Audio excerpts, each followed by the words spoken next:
The meadow we first enter at the beginning of the tour. The small white antenna animals are the black buck antelope. The black buck antelope are sexually dimorphic, meaning that the males and the females are different from each other. The large honey-colored deer you see are the Barasinga deer. Barasinga means 12-tined in Hindi. The reason they have their name is for the 12 points on the male deer's antlers.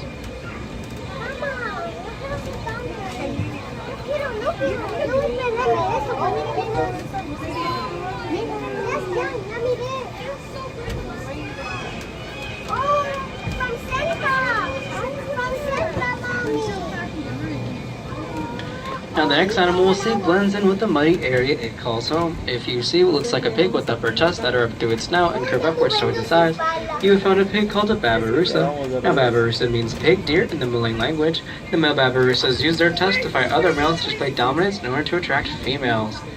We're coming up on our first pen now past this bamboo. It can be quite hard to see as their skin color gives them excellent camouflage with the mud and rocks. Not seeing him in the first pen, let's check the second pen.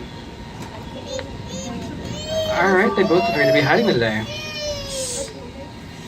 Now as we pull into our next area, we will slow down. I ask that everyone please remain seated. I also ask that everyone please try to keep your voices down. We don't want to scare our elephant friends. Here with us today, we have our two Asian elephants, Patty and Maxine. Now Patty and Maxine are the best of friends here at the Bronx Zoo, so they're always on display together. It's Patty to the left, Maxine to the right. The first thing I notice about them is their size. An Asian elephant can weigh more than 10,000 pounds, so they have to eat a lot of vegetation. For example, our elephant can up to 200 pounds of hay and drinks 60 gallons of water every day. Take a close look at their trunks if you can. There are more than 40,000 muscles in an elephant's trunk. That's more muscles than you or I have in our entire bodies. And it's an incredible tool. With that trunk, an elephant can pick up an egg without breaking it, or if it wanted to, tear out a tree with tremendous force. Here at the Bronx Zoo, our elephants get lots of personal attention, including baths and pedicures twice a week.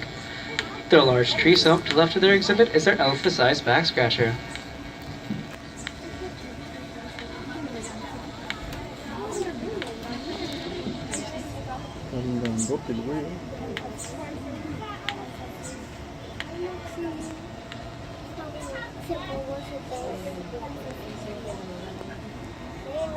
No, Toma, I want to jump up.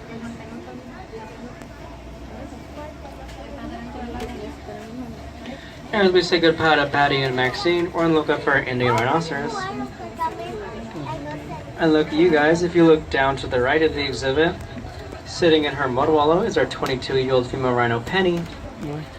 Now, many people describe rhinos as armor-plated, but the skin is actually covered with a thin layer of skin that has many folds. And though the skin of a rhino looks thick and tough, it is actually very sensitive and needs protection from the sun and from insects.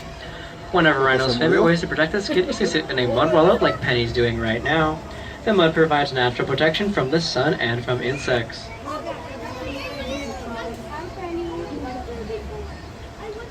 Today all rhinos are highly endangered. Less than 2,000 Indian rhinos survive in India and Nepal. Here at the Bronx Zoo we care for 5 endangered Indian rhinos, and we have had great success with them. Caring for this very rare animal is one thing, but breeding is a huge challenge. Now I think all the moms on the trainer will appreciate this. Female rhinos are pregnant for 16 months. Can you imagine being pregnant for almost a year and a half? A baby rhino will stay with its mother for 2 to 3 years, although weaning may only take 12 to 16 months. We have had 11 baby rhinos born right here at the Bronx Zoo. The rhinos you see here are Indian rhinos. We work with habitats all over the world that are homes to rhinos. Here is a note from our field office in Sumatra, and Wulan, who works with the Sumatran rhino. Sumatran rhinos are the smallest of the world's rhinos, and they are considered critically endangered. My name is Wulan Puspari, and I'm the Species Conservation Specialist for WCS Indonesia program. We carried out an island-wide survey of the last wild population of Sumatran rhinoceros in Indonesia. With so many unknowns on how to manage Sumatran rhinos in the wild or captivity, our studies showed definitively that we must protect them at source. The cost of doing nothing could be the extinction of the species, and I can't imagine that.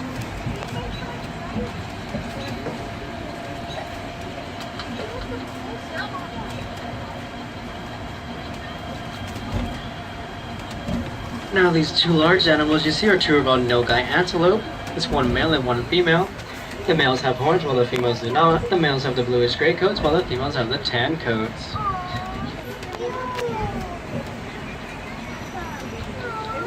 The large dark brown deer you see are sandbar deer. They're the largest species of deer that we have. Males have up to 5 feet at the shoulder and can weigh as much as 650 pounds. In the wild, male sandbar deer tend to live alone while females live in small groups. The smaller deer you see are Formosan Sega deer. Formosan Sega deer are native to the island of Taiwan, formerly known as Formosa. Overhunting and habitat loss eliminated the last wild terrors of little spotted deer in the early 1970s. Today they are only found in zoos or national parks in Taiwan, where they were successfully reintroduced.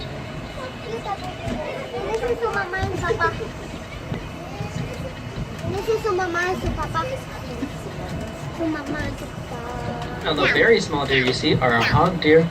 The hog deer gets its name because it's short and heavy like a hog. This deer also moves like a hog. It creeps, runs low, and ducks under things rather than leaping over things like most other deer species.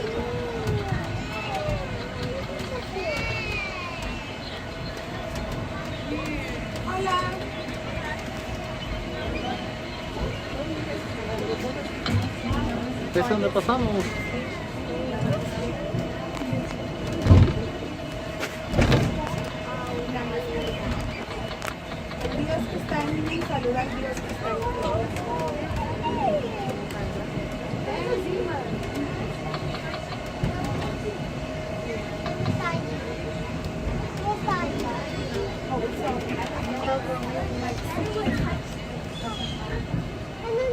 Alright, we're going to be making a brief stop due to train traffic ahead of us. Now, did you know there's a difference between horns and antlers? Antlers are not permanently attached to the animal's skull, so they are shed and regrown every year. Meanwhile, horns are hollow and permanently attached to the skull, so they are never shed. In our exhibit, the deer have antlers, while the antelope have horns.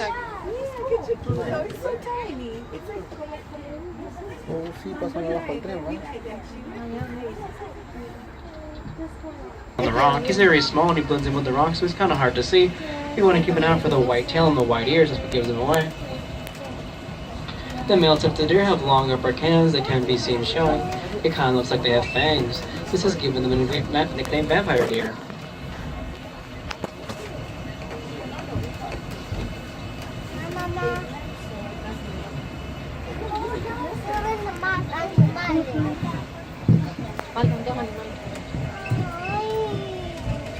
We are now passing back over the Bronx River. Thousands of commuters cross this waterway every day, learning the highways and our elevated tracks the river sources along, providing a habitat for ducks, turtles, fish, and migrating birds. Whether it's the Bronx River in New York or the Irrawaddy River in Asia, rivers and streams are a vital resource for wildlife everywhere.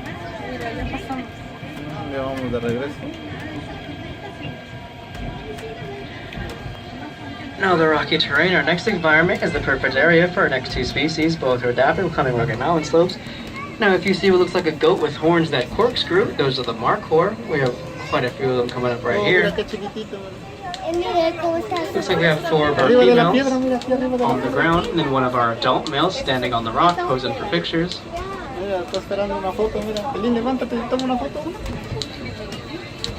Sitting by the fallen tree, we have our alpha male markhor along with 2 females. Now markhor, Pakistan's national animal. Males have horns up to 5 feet tall, while females have horns up to 10 inches tall. These guys are incredible athletes. They can jump 6 feet in the air without a running start. They're also excellent climbers. They have been known to climb trees to reach fresh leaves.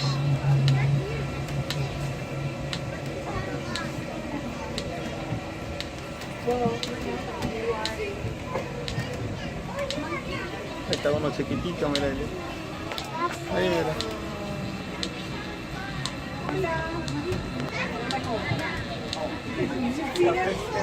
I'm giving you an attitude right now.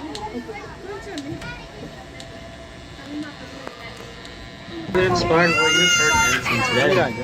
Remember, the Bronx is part of the Wildlife Conservation Society, also known as WCS. In addition to managing 5 parks in New York City, including the Bronx Zoo, New York Aquarium, Central Park Zoo, Queens Zoo, and Prospect Park Zoo, WCS also has scientists in the field and with inherited sites in over 60 countries. Conflict between humans and wildlife becoming a more common concern.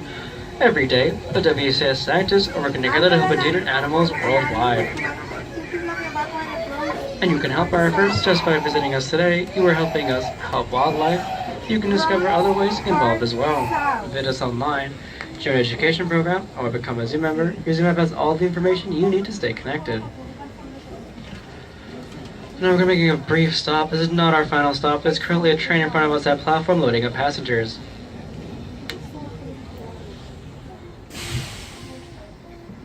We would like to thank you for joining us today. Come back and visit us again soon. No, compartimos la comida en el carro, ya no vamos.